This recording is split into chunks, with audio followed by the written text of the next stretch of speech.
নদী ভাঙনের আরো খবরাখবর জানাতে কুড়িগ্রাম থেকে আমাদের সঙ্গে যুক্ত হচ্ছেন সহকর্মী হুমায়ুন সূর্য।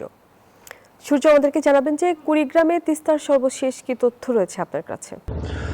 ধন্যবাদ তমা, আপনি যেটা বলছিলেন শুধু তিস্তা নয়, কুড়িগ্রামে 16টি নদ নদীতে পানি কমতে শুরু করায় বন্যার হাত থেকে মানুষ রেহাই পেলেও এই 16টি নদ নদীর মধ্যে বিশেষ করে 6টা যে বড় নদী আছে, এই বড় নদীগুলোতে ভাঙন কিন্তু তীব্র আকার ধারণ করছে। সবচেয়ে আমরা লক্ষ্য করেছি বেশি ভাঙন দেখা দিচ্ছে আমাদের দুধকুমার নদীতে প্রায় 5 থেকে 6টি জায়গায় ভাঙন অব্যাহত রয়েছে এবং এছাড়াও ভাঙন আছে ব্রহ্মপুত্র নদে, ধরলা এবং তিস্তা নদে।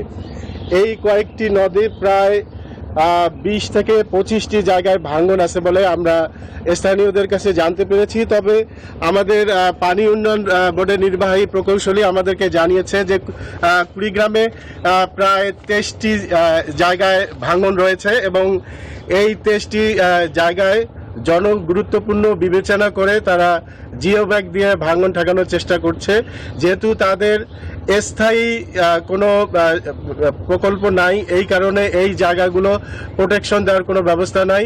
যখন নদী ভাঙতেছে ঠিক সেই মুহূর্তে কিছু জিও ব্যাগ ফেলানো হচ্ছে, যেটা ওই ভাঙনের জন্য পর্যাপ্ত নয়। ফলে দেখা যাচ্ছে যে অনেক বাড়িঘর ভেঙে গিয়ে মানুষ নিঃস্ব হয়ে যাচ্ছে। আমি এই মুহূর্তে কুড়িগ্রাম সদর উপজেলার যাত্রাপুর ইউনিয়নের বানিয়ারচর আমি গ্রামে অবস্থান করছি। এখানে গত 4 দিনেই প্রায় 5 থেকে 6টি বাড়ি ভেঙে গেছে এবং নদীর যে ভাঙনের অবস্থা, এখন 10 থেকে 15টা বাড়ি এখনো নদী তীরে অবস্থান করছে এবং এছাড়াও পুরা এখানে 2 থেকে 250 যে গ্রাম এবং মানুষ রয়েছে তারা কিন্তু ভাঙন আতঙ্কে রয়েছে।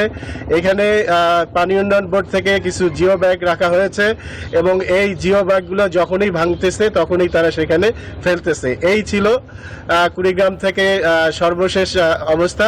ফিরে যাচ্ছি স্টুডিওতে। তমা, আপনার কাছে। সূর্য, ধন্যবাদ আপনাকে।